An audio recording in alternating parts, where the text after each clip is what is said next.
Romanos 8.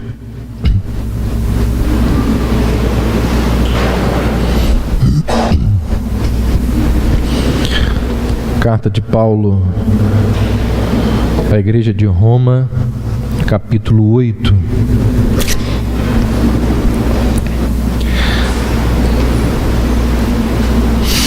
Antes de lermos esses dois versos aí, 29 e 30, queria lembrar o seguinte: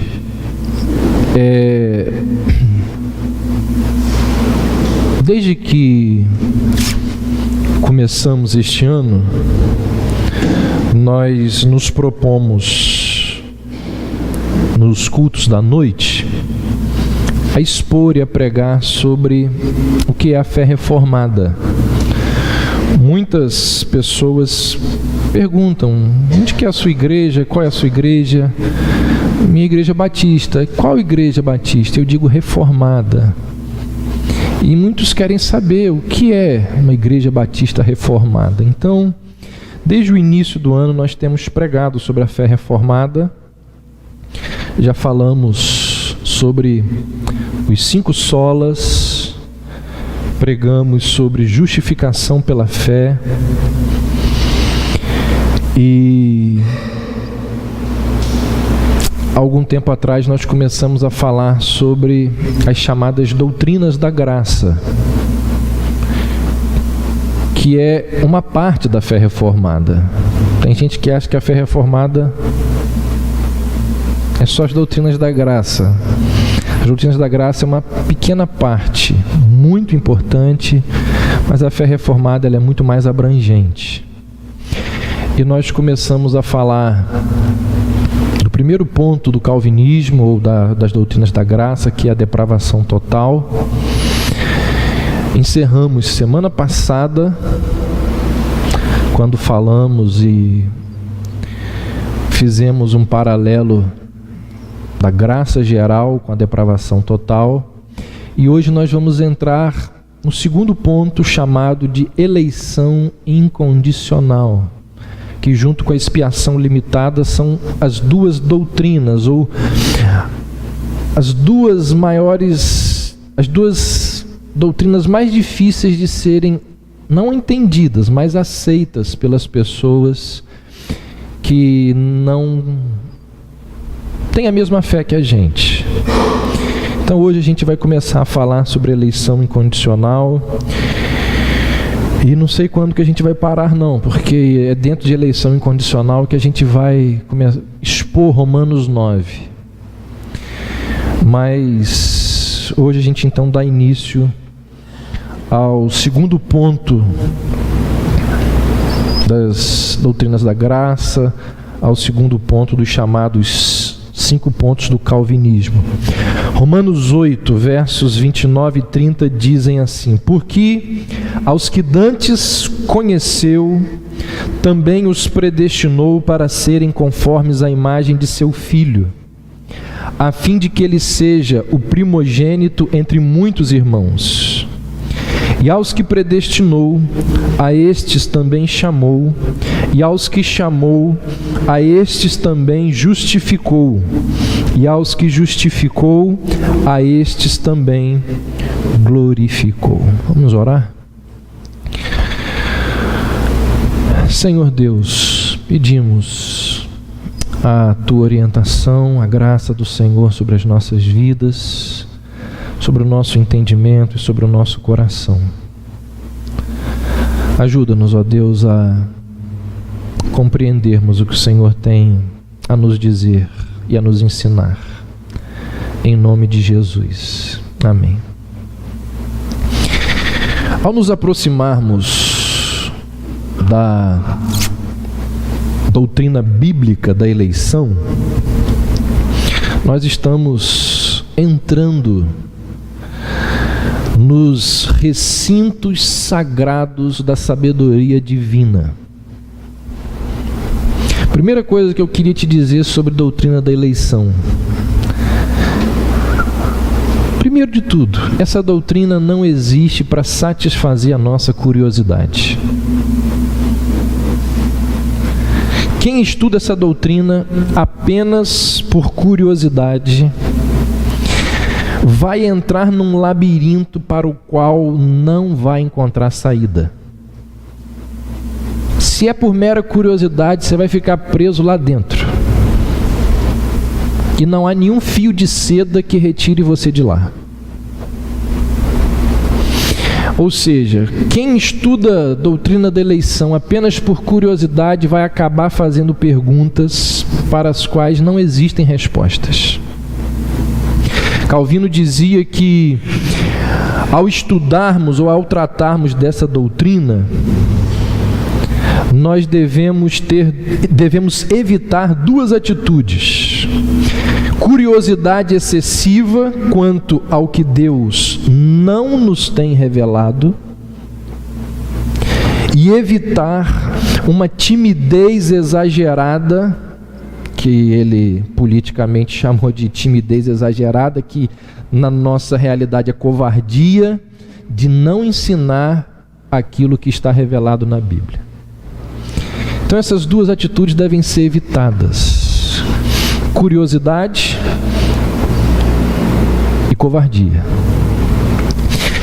A eleição, a doutrina da eleição é certamente uma das doutrinas mais profundas e mais controversas das Escrituras.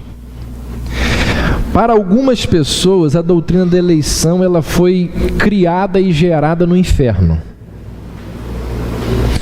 Essa doutrina ela é uma ferramenta do diabo para frustrar o zelo evangelístico da igreja. Porque se as pessoas estão eleitas, a gente não precisa pregar, é o que elas dizem. E nós vamos ver ao longo das mensagens que é exatamente o contrário. A gente só prega porque crê em eleição. Porque se não crêssemos em eleição, nós não pregaríamos.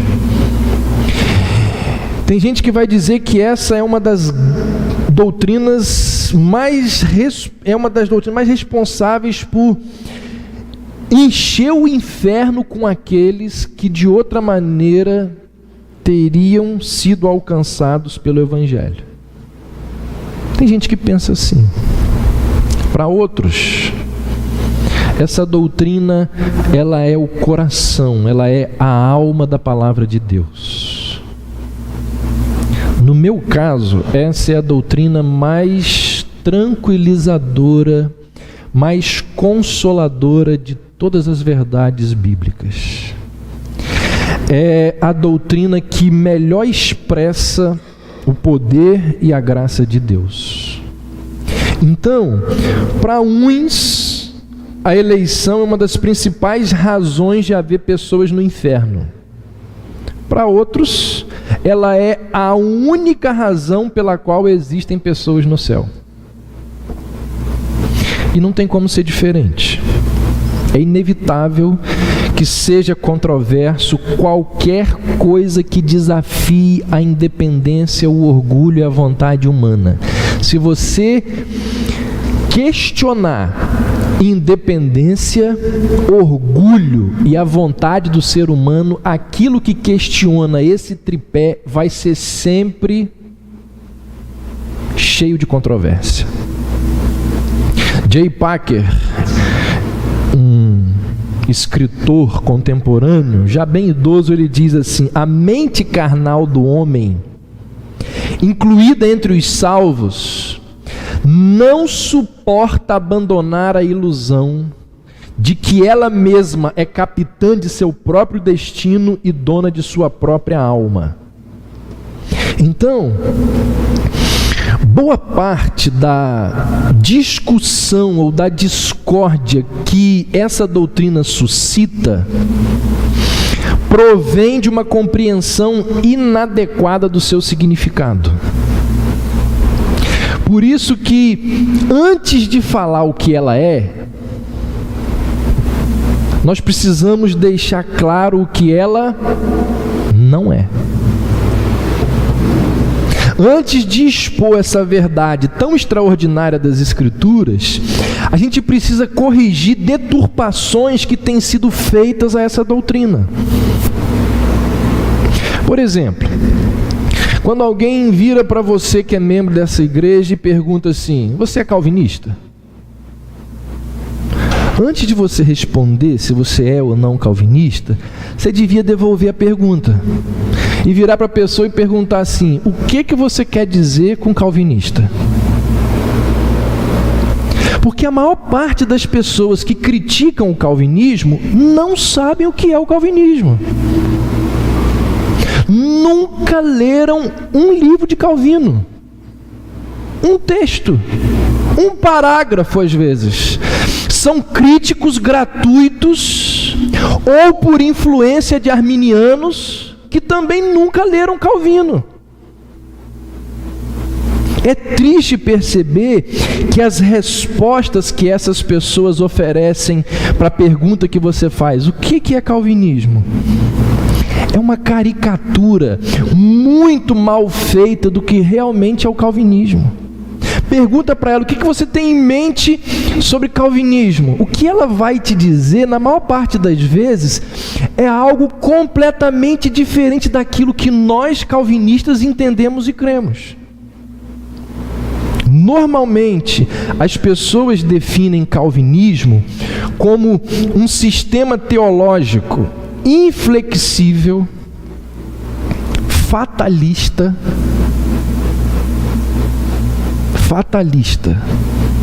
Calvinismo não é fatalismo. Um sistema teológico desprovido de vida, de alegria. Rotulam os calvinistas de puritanos, como se os puritanos fossem completamente opostos à alegria e ao prazer. Veem calvinismo como um sistema teológico no qual Deus é visto como um valentão celestial que sente um prazer sádico em mandar pessoas para o inferno. Um sistema teológico que destrói as escolhas humanas, reduzindo os homens a robôs, a marionetes. Normalmente é por aí. E se for isso que uma pessoa entende ser calvinismo, eu respondo: olha, não sou calvinista não. Porque o seu conceito de calvinismo não tem nada a ver com a fé que eu tenho acerca, com a crença que eu tenho acerca do calvinismo. Então, partindo dessa proposta inicial de definir predestinação a partir daquilo que ela não é, nada melhor do que começar tratando da visão arminiana da predestinação, ou seja, a presciência. Se você está com a Bíblia aberta aí ainda, olha só o que diz Romanos 8, o texto que nós lemos. Porque os que dantes conheceu, também os predestinou para serem conformes à imagem de seu Filho, a fim de que ele seja o primogênito entre muitos irmãos. E aos que predestinou, a estes também chamou, e aos que chamou, a estes também justificou, e aos que justificou, a estes também glorificou. Presta atenção numa coisa: arminianos e calvinistas creem na doutrina da eleição. Arminiano crê na eleição? Sim. Assim como calvinista. Sabe por quê, gente? Porque a doutrina da eleição, ela está na Bíblia, não tem como negar. Está lá, vários textos. É impossível alguém dizer que não existe a doutrina da eleição. A diferença é que calvinistas creem na eleição incondicional e arminianos creem na eleição condicional. Calvinistas creem na predestinação e arminianos creem na presciência. Na predestinação, Deus escolhe o homem baseado no quê? Na vontade soberana dele. Na presciência, Deus escolhe o homem baseado na vontade do homem.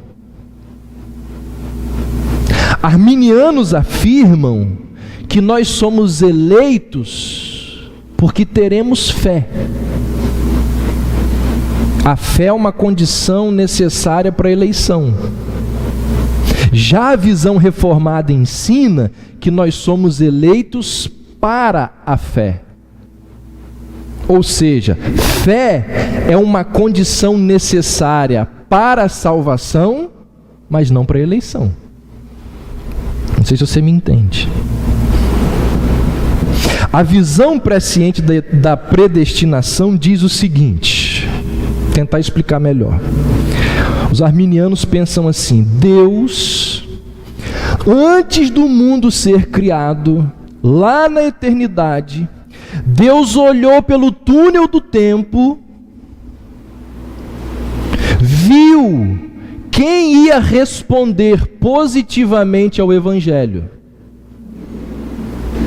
Deus sabe de antemão quem vai satisfazer as condições para a eleição, e nessa base Ele predestina a pessoa. Ou seja, Ele os elege porque sabe que eles terão fé. Então, lá nos tempos eternos, Deus olhou para o ano de 2015 e viu que uma pessoa ia ter fé nele.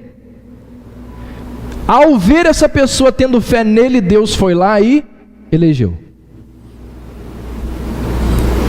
Então a visão presciente afirma que a escolha que Deus fez do nosso destino foi baseada naquilo que Ele sabia que nós escolheríamos.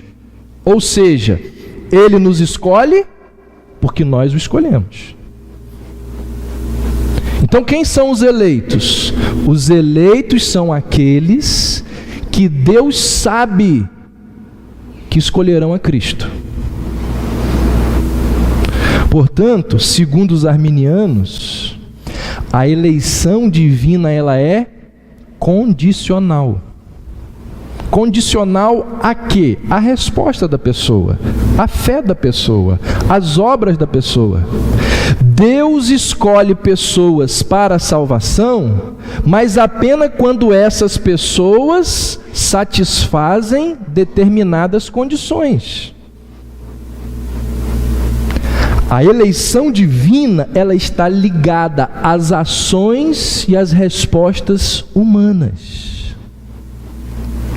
Deus olhou para a história, viu que você ia crer nele e por causa disso Ele te escolheu. Quem não creu nele, vai para o inferno. Os dois principais, perceba que eu não disse que são únicos, mas os dois principais textos utilizados pelos arminianos para defender a eleição baseada na presciência é o texto que nós lemos de Romanos 8 e o texto de 1 Pedro 1:2, que está aí no esboço. Você não precisa abrir porque já está no esboço. Diz assim: eleitos segundo a presciência de Deus Pai em santificação do Espírito, para a obediência e a aspersão do sangue de Jesus Cristo. Graça e paz vos sejam multiplicadas. E o texto de Paulo, lá em Romanos 8, não sei se você vai lembrar, se você está com a Bíblia aberta aí, Paulo diz assim: porque os que dantes conheceu, também os predestinou. Numa análise superficial, pode parecer que esses dois textos defendem a posição oposta à predestinação, a posição arminiana. E não é por isso que eles usam esses dois textos. Olha o que o texto diz: eleitos segundo a presciência, 1 Pedro. E o outro: os que dantes conheceu, também os predestinou. Mas antes de qualquer coisa, a gente precisa perguntar o seguinte: o que foi que Deus previu nos homens para então os escolher? O que Deus, lá no passado, ao olhar para a história, o que Ele viu nos homens para escolher os homens? Fé não pode ser. fé não pode ser. Por que não pode ser? Porque olha o que diz aí o texto de Atos 13:48. Creram todos os que haviam sido destinados para a vida eterna. O que o texto deixa evidente? Que a fé se baseia na predestinação. Sendo assim, o que foi que Deus previu nos homens?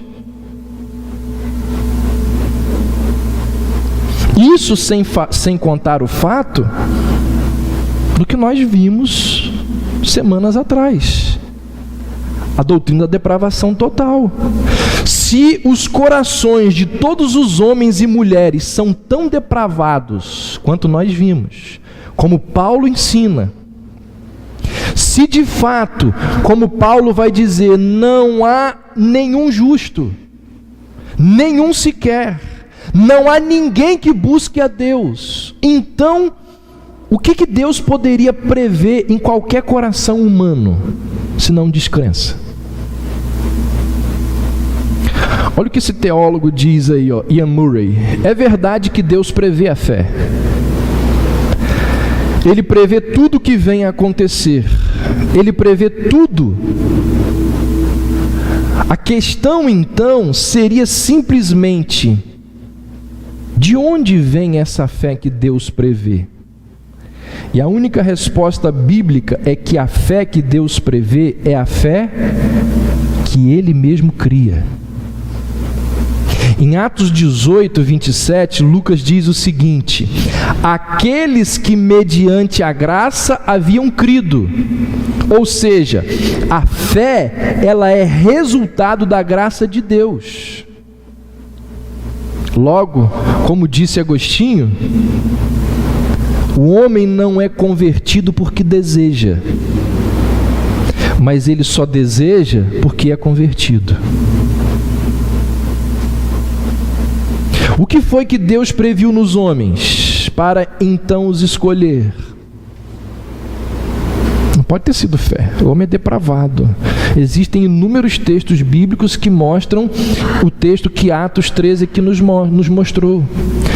Olha o que diz Efésios 2:10. Pois somos feitura dele, criados em Cristo Jesus para boas obras, as quais Deus de antemão preparou para que andássemos nelas.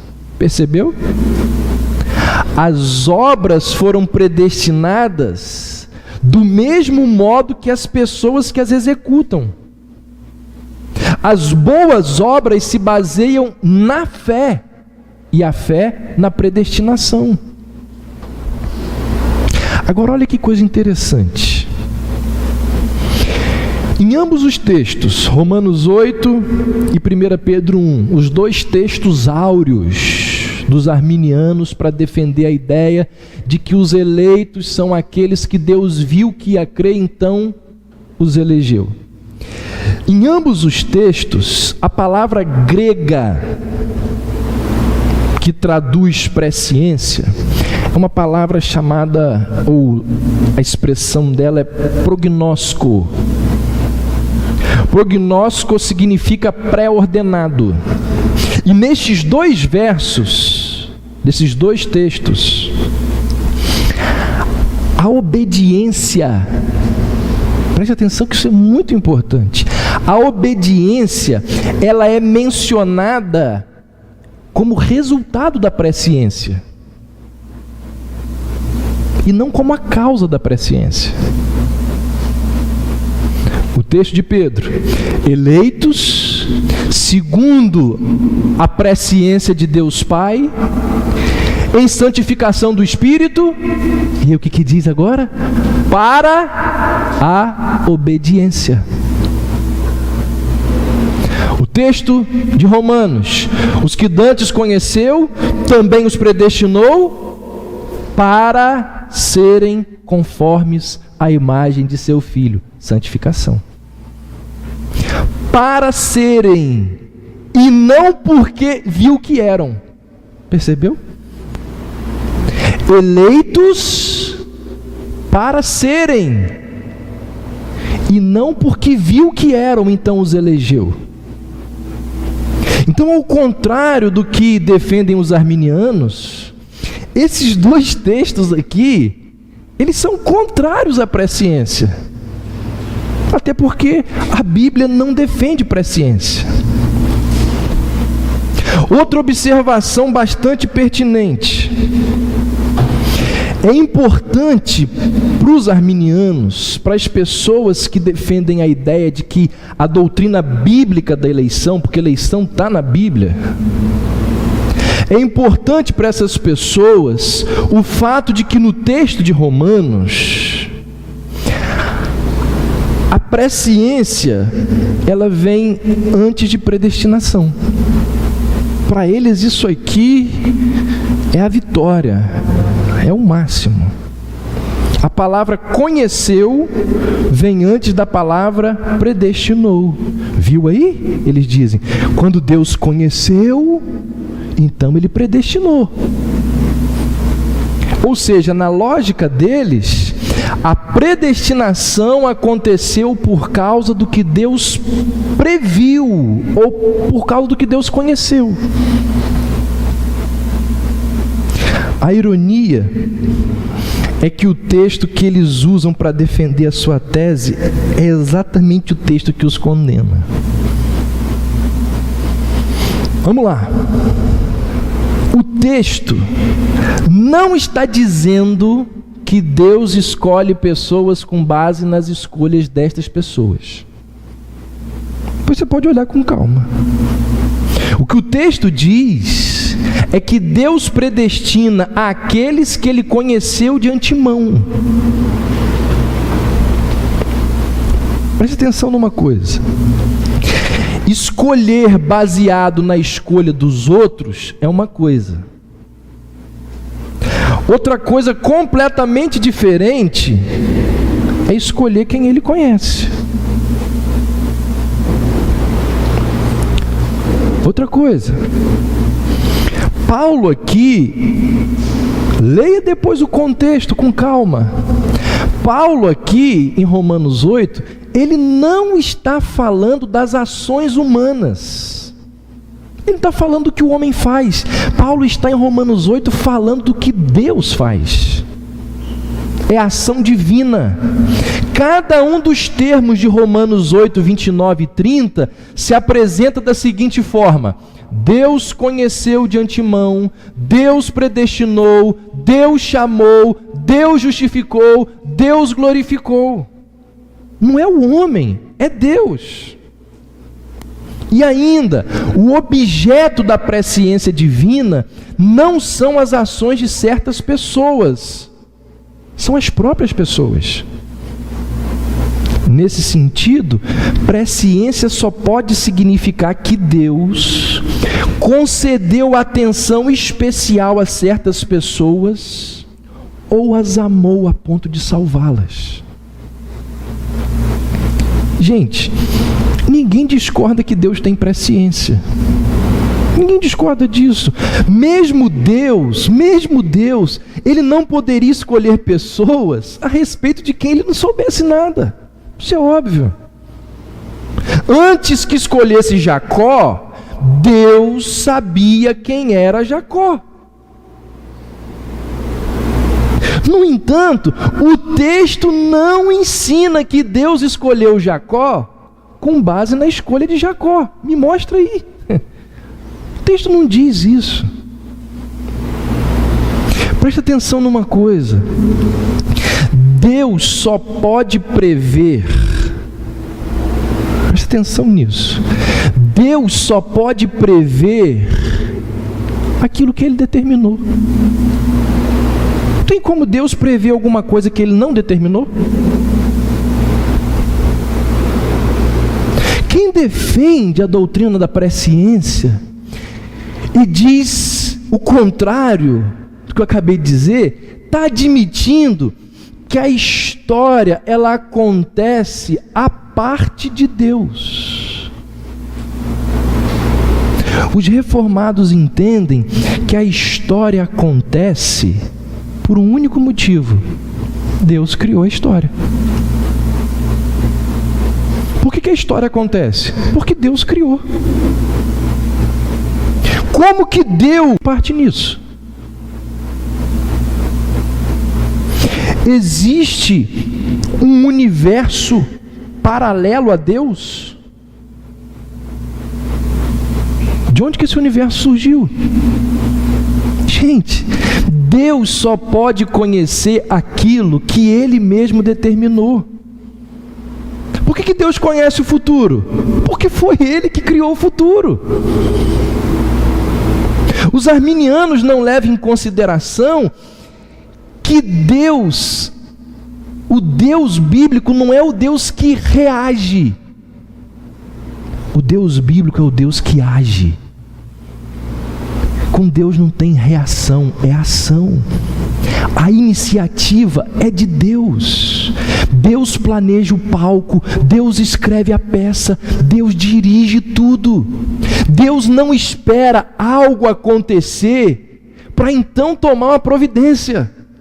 Vou esperar a pessoa ter fé para então eleger. Vou esperar a pessoa ter boas obras e santidade para então escolher. Olha o que diz o texto de 2 Timóteo 1,9, que nos... não está aí no esboço não, abra aí então, 2 Timóteo capítulo 1. Está aí sim, ó. Que nos salvou e chamou com uma santa vocação, não segundo as nossas obras, mas segundo o seu próprio propósito e graça. E a graça que nos foi dada em Cristo Jesus antes dos tempos eternos. Olha o que disse esse teólogo aí: não somos eleitos por nossa fé, ou de acordo com a nossa fé, mas para a nossa fé, ou seja, eleitos para que creiamos. O que muita gente não consegue perceber na Bíblia é o fato de que em Deus, presciência não é a mesma coisa que onisciência. Em Deus, presciência não é a mesma coisa que onisciência. Onisciência é o conhecimento de todas as coisas, mas apenas isso. Presciência vai além de conhecer todas as coisas. Presciência, gente, envolve amor. Presciência envolve vontade. Presciência envolve sentimento. É por isso que a palavra conhecimento no texto de Romanos 8 não possui o sentido que os arminianos desejam. Lembra lá? Aos que conheceu, a esses predestinou. Essa palavra em Romanos 8, conheceu, não tem o sentido que os arminianos afirmam ter. Porque todas as vezes na Bíblia, quando conhecer previamente é usado, sempre tem um sentido diferente da presciência defendida pelos arminianos. Conhecimento em Romanos 8 não é apenas ter noção do que vai acontecer, possui um sentido muito mais profundo. Quer ver uma coisa? Eu só citei os textos aí no esboço, mas eu vou ler para vocês. Gênesis 4:1 diz assim: conheceu Adão a Eva, sua mulher, e ela concebeu, tendo dado à luz a Caim. O que significa conhecer ali? Oi, tudo bem? Meu prazer, meu nome é Adão, o seu é Eva, por causa disso vai nascer Caim. Amós capítulo 3, verso 2. Deus diz através do profeta: de todas as famílias da terra, a vós somente conheci. Deus não conhecia as outras famílias da terra? Ele só conhecia as famílias israelitas? 2 Coríntios 5, 21. Paulo diz assim: Jesus não conheceu o pecado. Jesus não sabia o que era pecado? Quando Paulo diz que Jesus não conheceu o pecado, ele está dizendo que Jesus não experimentou o pecado. João 1,10. O Verbo estava no mundo, o mundo foi feito por intermédio dele, mas o mundo não o conheceu. O mundo não conheceu a Cristo no sentido de quê? De que as pessoas não amaram, de que as pessoas não receberam. Até porque Jesus foi extremamente conhecido nos seus dias. Mateus 7, 23, Jesus diz para um grupo de pessoas: nunca vos conheci, apartai-vos de mim, vós que praticais a iniquidade. É óbvio que Jesus conhecia essas pessoas, até porque, como que ele sabia que elas tinham praticado iniquidade? Só que o conhecimento a que ele se refere no texto não possui por essas pessoas o quê? Um conhecimento afetivo. Quando Jesus diz nunca vos conheci, Jesus está dizendo eu nunca vos amei. Nunca tive por vocês sentimento de amor, de compaixão.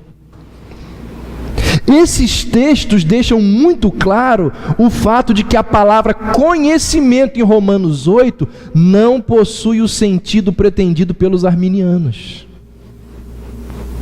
Então, quando Paulo diz lá assim, aos que dantes conheceu, significa aos que dantes amou, aos que dantes se envolveu com eles, teve por eles compaixão. É por tudo isso que os calvinistas dizem que a eleição divina ela é incondicional. Não é condicional, ela é incondicional. O termo incondicional, ele pode ser bem entendido numa cena de guerra. Imagina um exército muito superior que cerca o exército adversário. Os homens que foram cercados, eles não têm a menor possibilidade de escapar, não tem fuga. Eles estão em número bem menor, as suas armas são menores em número e em potência, eles não têm nenhuma rota de fuga. Se eles não se renderem, eles vão ser massacrados.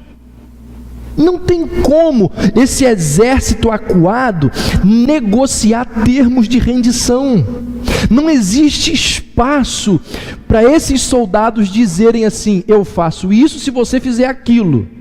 Eu me rendo desde que você cumpra essa e aquela exigência. Não existe a menor possibilidade desse tipo de discurso. A rendição ali, ela é completa, ela é total. O inimigo derrotado, ele entrega tudo, enquanto que o vitorioso, ele não perde nada. Esse é o sentido do termo incondicional, ou seja, sem nenhuma condição, não existe nenhuma exigência. A predestinação não é baseada na previsão da fé, das obras ou de qualquer outra coisa. Não tem condição para alguém ser predestinado.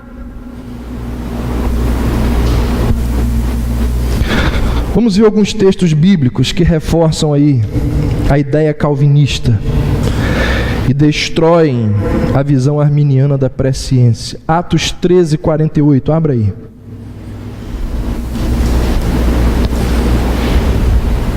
É o texto que já está no esboço, né?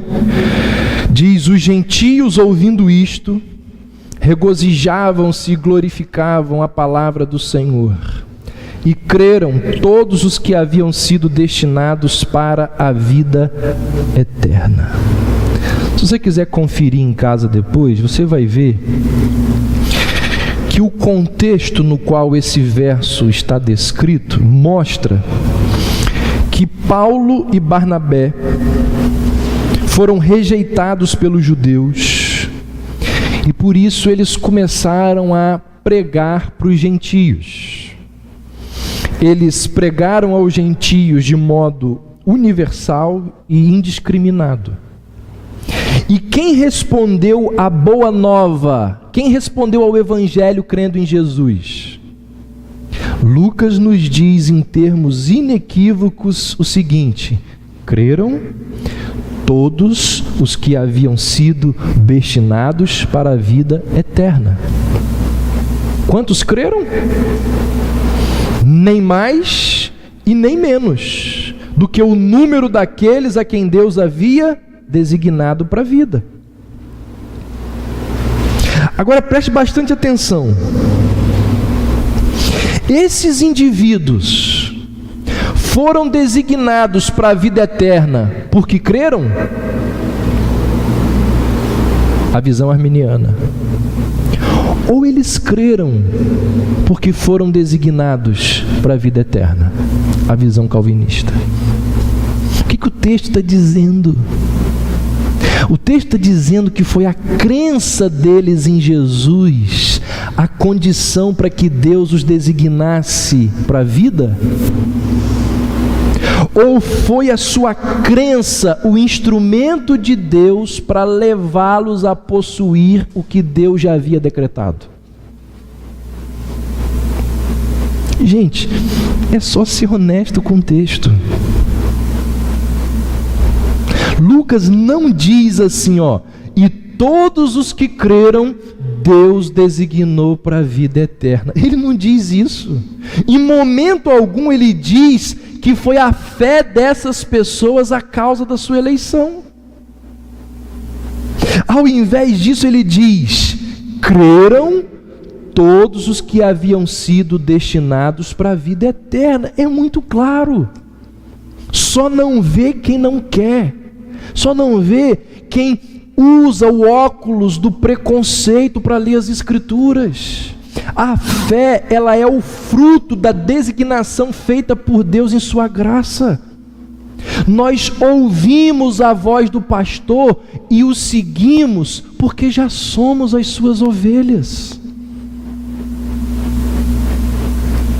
Outro texto, Mateus 11. Abra aí.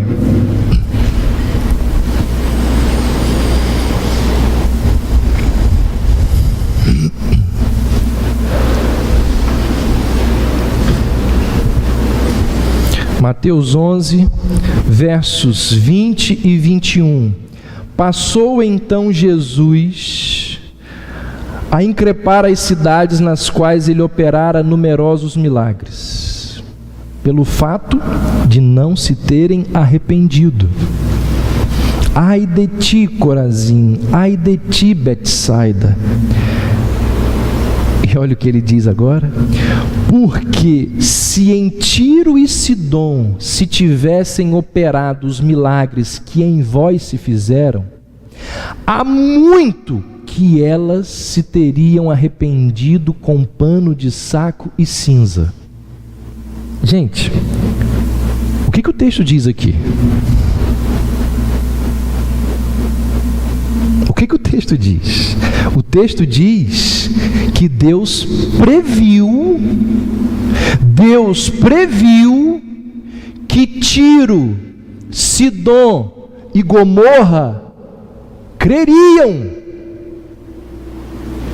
e se arrependeriam caso nestas cidades ocorressem os sinais que Jesus operou em Cafarnaum e Betsaida. Não foi isso que o texto disse? No entanto, Deus não salvou Tiro, Sidom e Gomorra. Se Deus previu que lá em Tiro, Sidom e Gomorra as pessoas se arrependeriam e creriam, se fossem feitos ali os sinais e milagres que foram feitos em Cafarnaum e Betsaida, por que Deus não enviou um profeta para pregar para Tiro, Sidom e Gomorra para eles se arrependerem?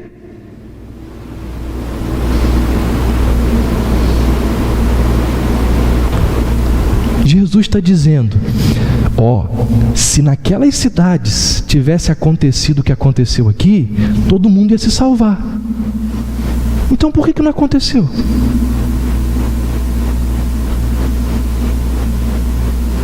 Só existe uma resposta possível. A previsão não é a base da predestinação. Jesus não poderia levantar um profeta? Deus não poderia levantar um profeta e enviá-los para Tiro, Sidom e Gomorra e fazer os sinais que foram feitos e salvar as pessoas? E tem uma pergunta bem inquietante aos arminianos aqui. Se Deus, através da sua presciência, previu aqueles que creriam, por que Jesus morreu por todo mundo?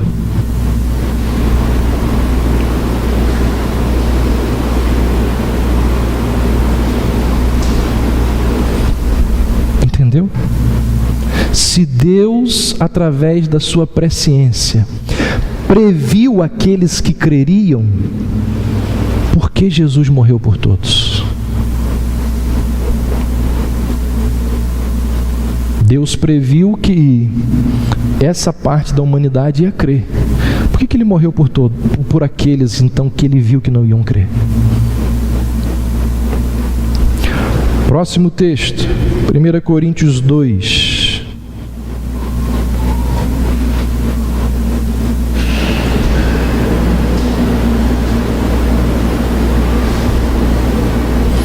Do verso 7 ao verso 10 diz assim: a sabedoria de Deus em mistério outrora oculta, a qual Deus pré-ordenou desde a eternidade para a nossa glória.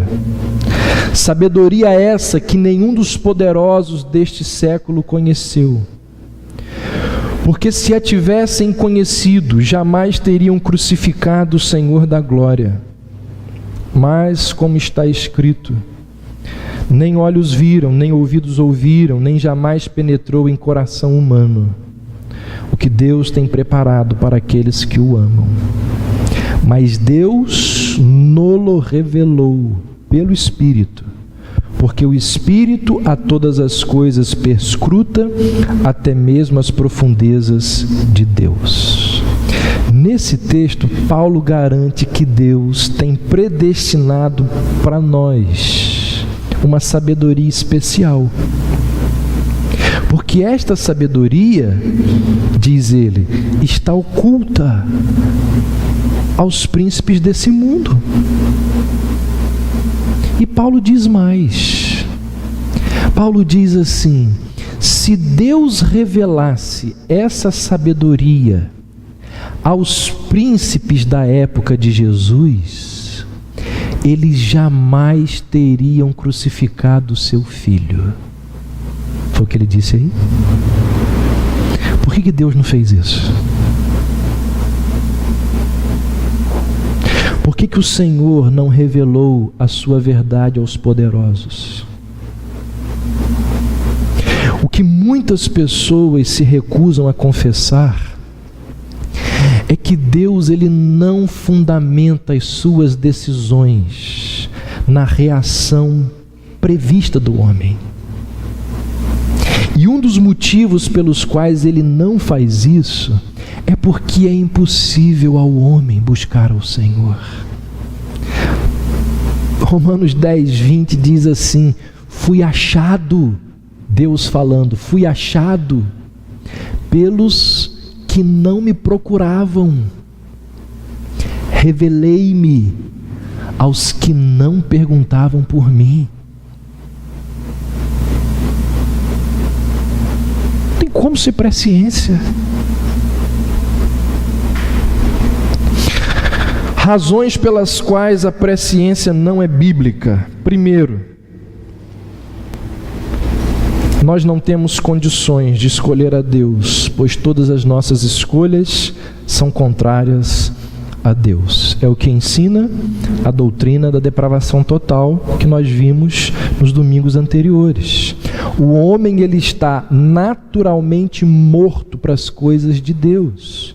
Jesus vai dizer: vós não escolhestes a mim, mas eu escolhi a vós.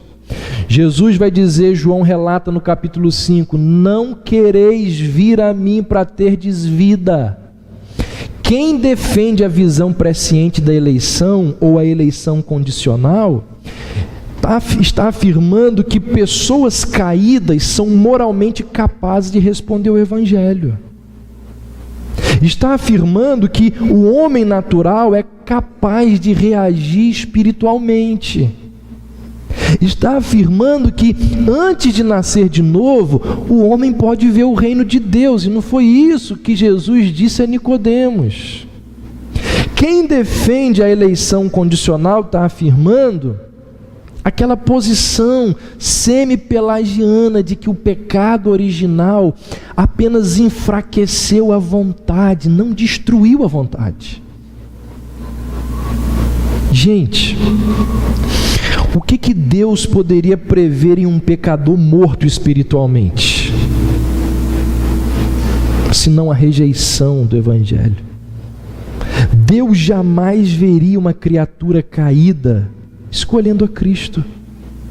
Deus jamais poderia predestinar alguém com base na vontade dela, pelo simples fato de que essa vontade jamais escolheria Deus, essa vontade jamais faria opção por Cristo. João 6, Jesus diz: ninguém pode vir a mim se o Pai que me enviou não o trouxer. Então, supor que Deus veria a realização de algo impossível sem a sua vontade determinante é irracional. Por isso que é tão importante nós termos um entendimento correto da doutrina da depravação total. Se o ser humano é incapaz de satisfazer as condições,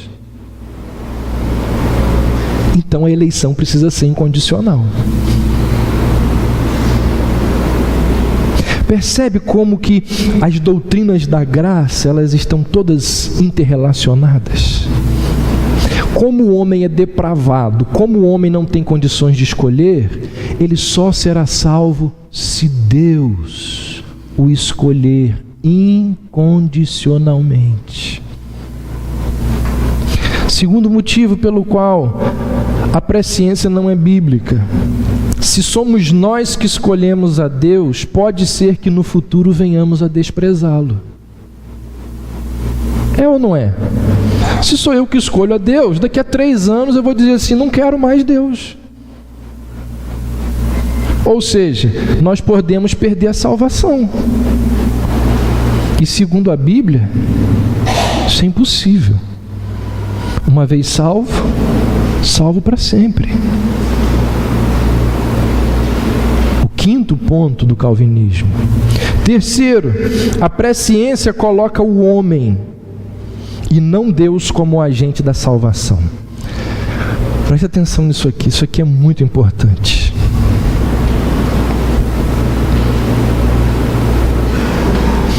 A fé reformada, ela se diferencia das outras, porque ela concede a Deus toda a glória na salvação.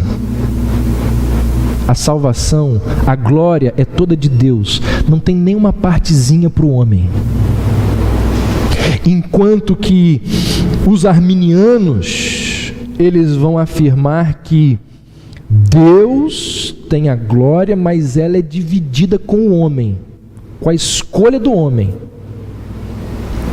Então a glória não é toda de Deus. E na verdade, como nós vamos ver aqui agora, Quando o homem fica um pouquinho com a responsabilidade, no final das contas é tudo do homem e nada de Deus. Vamos lá? Seguinte, se Deus escolhe baseado na previsão da resposta humana, isso não é eleição. Ou seja, se Deus precisou escolher a pessoa que ia se converter no ano de 2015, porque ele viu que ela ia chegar na Igreja Batista Reformada e ia ouvir uma mensagem pregada pelo pastor Davi, e aí então ela ia ter fé, e aí Deus a escolheu, isso não é eleição. Aliás, o conceito de presciência e de eleição, eles não podem caminhar juntos. Um destrói o outro. Na presciência, a eleição não é eleição de fato. Se a escolha de Deus se segue à escolha do homem, Deus na verdade não tem escolha nenhuma, tem? Porque Deus fica esperando assim, ó, eu preciso que você me escolha para eu poder te escolher. Na verdade, quem que decide? Se você me escolher, eu te escolho. A decisão final é do homem. Deus, ele é reduzido a um espectador que apenas responde, reage à livre escolha do homem. Mais do que isso, a presciência, ela acaba com a soberania de Deus, colocando Deus dentro de uma obrigação para com o homem. Porque se for pela presciência, a eleição é a resposta divina ao que uma pessoa merece. Ou seja, ela merece ser escolhida porque por um livre ato da sua vontade, ela atendeu a condição, fé, a qual a eleição estava ligada. A eleição, ela acaba sendo uma questão de dar à humanidade o que lhe é devido. Logo, Deus precisa pagar essa dívida à pessoa que exerceu fé. Você entende isso? Então, um dos problemas disso é que a graça, o que é graça? Por definição, graça significa tratar uma pessoa sem qualquer tipo de consideração por seus méritos ou deméritos. Se a eleição é um ato necessário de Deus em resposta à fé por livre-arbítrio do homem, então não depende de Deus. Então a salvação se torna uma questão de justiça e não de graça. Deus precisa ser justo com a pessoa. Uma vez que você teve fé, eu tenho que te dar a salvação, porque você teve fé. Não é mais graça, é uma questão de mérito, é uma questão de justiça. E a redenção acaba se tornando uma questão de obrigação da parte de Deus para com o homem. Se a condição é atendida, ou seja, se o homem produz fé, Deus precisa eleger esse homem. E aí, como disse Paulo em Romanos 11, se é pela graça, já não é pelas obras, pelos méritos. Do contrário, a graça já não é graça. Lembrando, né, que se for o homem que escolhe a Deus, de quem é o mérito na salvação? E qualquer mérito que seja do homem são obras. E nós não somos salvos pelas obras, e sim pela graça de Deus.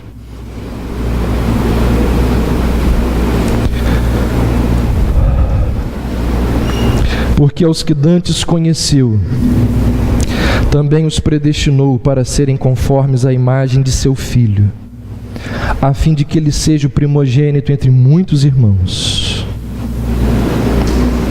E aos que predestinou, a estes também chamou. E aos que chamou, a estes também justificou.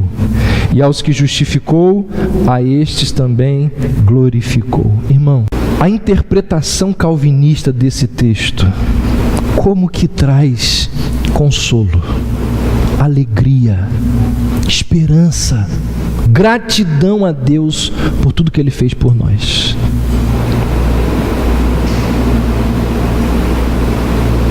Observe que cada conexão aqui, ela é coextensiva com todas as outras conexões. Ou seja, os objetos da atividade salvífica de Deus são os mesmos do início ao fim. O que eu quero dizer com isso? Aqueles que de antemão conheceu, nenhum a mais, nenhum a menos, a esses predestinou. Aos que predestinou, nenhum a mais, nenhum a menos, a esses chamou. Aos que chamou, nenhum a mais, nenhum a menos, a esses justificou. E aos que justificou, nenhum a mais, nenhum a menos, a esses glorificou. O que está acontecendo aqui? Paulo descreve uma continuidade envolvendo os que são beneficiados pela salvação, desde a sua primeira manifestação no conselho eterno de Deus, até a sua manifestação final na glorificação. Sabe o que isso significa no final das contas? Sabe quantas pessoas que Deus perde nesse processo? Nenhuma. Deus não perde nenhuma. Absolutamente nenhuma. Todas as pessoas que Ele conheceu de antemão na eternidade acabarão sendo glorificadas na eternidade futura. Nenhuma é perdida. Ninguém que é conhecido de antemão deixa de ser predestinado. Ninguém que é predestinado deixa de ser chamado. Ninguém que é chamado deixa de ser justificado. Ninguém que é justificado deixa de ser glorificado. Até aqui, eu falei da teoria, da teologia. Agora eu quero começar, nessa parte final da mensagem, falar como que isso se transforma em prática. Como que isso abençoa as nossas vidas? Imagina o seguinte: uma pessoa chega no meu gabinete e vira assim: pastor, não tem jeito para mim. Não tem jeito para mim. Eu sou uma pessoa repleta de pecados. Eu tenho até vergonha de falar para o Senhor as coisas que eu já fiz. Minha vida, ela está destruída. Minha família. Estou com problema com os meus amigos. Estou me enveredando por caminhos que eu sei que o fim deles é a morte. Eu estou afundado em iniquidade. O Senhor não tem a noção de como é vergonhosa, de como é podre a minha vida. E essa doutrina da eleição deve ser verdadeira. Sabe por quê? Porque não tem como Deus escolher uma pessoa como eu. Isso deve ser verdade. Deus jamais ia escolher um pilantra como eu, uma pessoa tão cheia de pecados como eu. Devido a tudo que eu faço, devido a tudo que eu sou, eu tenho certeza que eu não sou um eleito. Isso é verdade mesmo. Sabe o que a doutrina da eleição incondicional nos permite dizer a essa pessoa? No fim do seu discurso, você não tem o direito, você não tem direito algum de dizer a Deus que você não tem possibilidade de ser salvo. Quem você pensa que é para descrever uma lista de condições que falhou em cumprir e por isso não pode ser salvo? É melhor melhor você ficar calado do que dizer a Deus as condições que você não cumpriu para estar entre os eleitos. Sabe por quê? Porque não existem condições para sermos eleitos. Toda a sua narrativa de uma vida de pecado não tem nada a ver com o fato de estar entre os eleitos. Os seus 10, 15, 30 anos de lascívia, de rebelião, não o impossibilitam de estar entre os eleitos. Porque Deus não escolhe baseado naquilo que Ele vê. A eleição incondicional permite ao pregador virar-se para essa pessoa e dizer assim: você pode se matar de tanto falar das condições que não cumpriu, elas não valem de nada. Esses argumentos não significam absolutamente nada. Esses argumentos não podem ser usados por você e nem mesmo por Satanás para que você fique desesperado, a menos que você queira se desesperar. Porque ao escolher pessoas, Deus não olha para o que elas fizeram ou deixaram de fazer. Ele possui os seus motivos, que são sábios, que são soberanos, que são inescrutáveis para fazer o que faz. Sabe o que isso significa, gente? Que ninguém, por mais miserável e podre que seja, pode virar e dizer assim: eu não sou um eleito. Porque estar entre os eleitos só depende de uma coisa: submeter-se a Cristo. Estar entre os eleitos só depende de uma coisa: graça de Deus. A doutrina da eleição incondicional diz que há esperança para o pior dos pecadores, para aquele que está na pior condição que a moralidade pode dizer que ela está. Porque Deus escolhe não baseado no que Ele vê, não baseado no que Ele prevê. Deus escolhe baseado nos seus conselhos soberanos, na sua vontade soberana. Que coisa espetacular! Alguém pode perguntar, e a maioria pergunta: se Deus não escolhe as pessoas com base na escolha dessas pessoas, em que base Deus nos escolheu? Abra aí o texto para você ver em que base Deus nos escolheu. Efésios 1.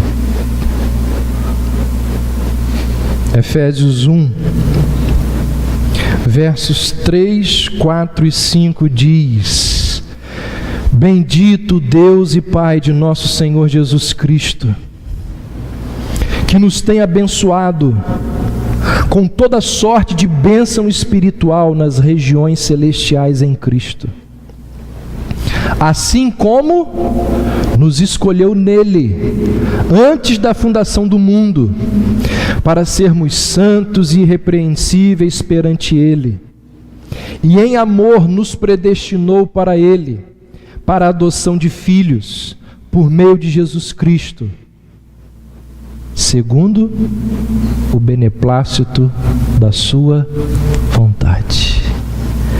A base na qual Deus escolhe os objetos da sua misericórdia é inteiramente o bel prazer da sua vontade, Paulo diz, segundo o beneplácito da sua vontade. Embora os reformados insistam que a eleição de Deus não é baseada em nada previsto na vida dos indivíduos, isso não significa que Deus não tenha as suas razões para fazer as suas escolhas. Simplesmente significa que a razão não é algo que Deus encontra em nós. Entendeu isso? Qual é o motivo pelo qual Deus nos escolheu e não escolheu outros? A razão pela qual Deus nos escolheu não se encontra em nós. Não é presciência. A razão pela qual Deus nos escolheu está baseado no beneplácito da sua vontade. Em sua vontade inescrutável, misteriosa. Deus escolhe por razões que só Ele conhece. O último texto, Romanos 9, abre lá.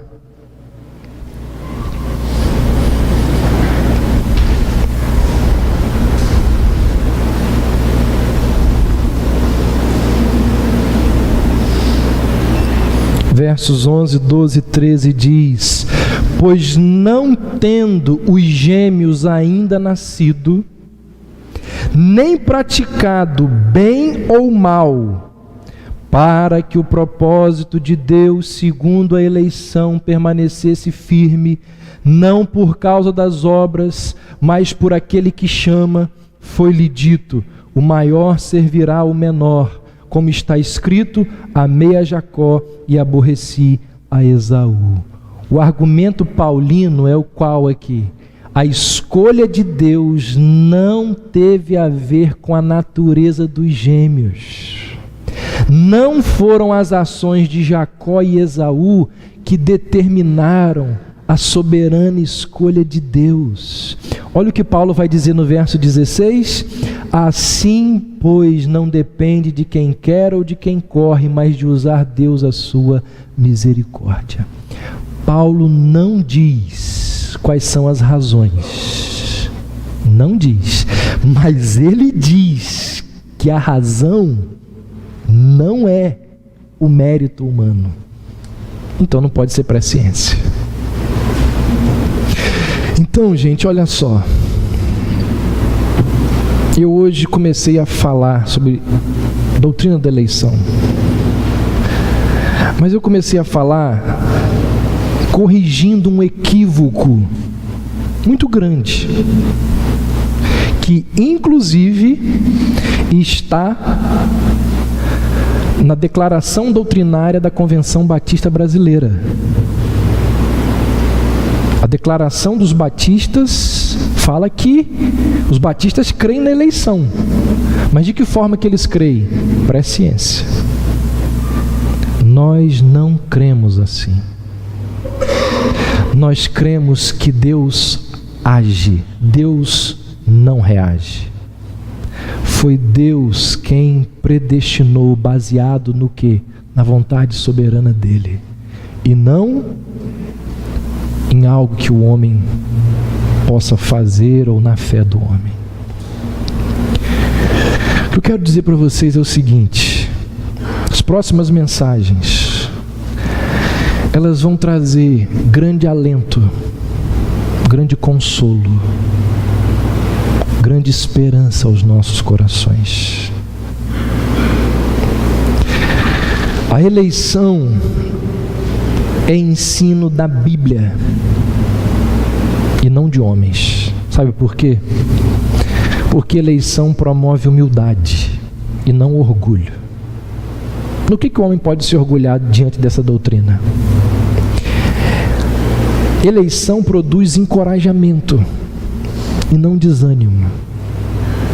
Ela gera confiança na evangelização e não temor paralisante como nós somos acusados.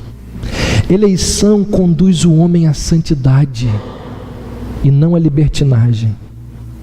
Eleição produz segurança e não presunção. A eleição procura a glória de Deus e não a glória do homem.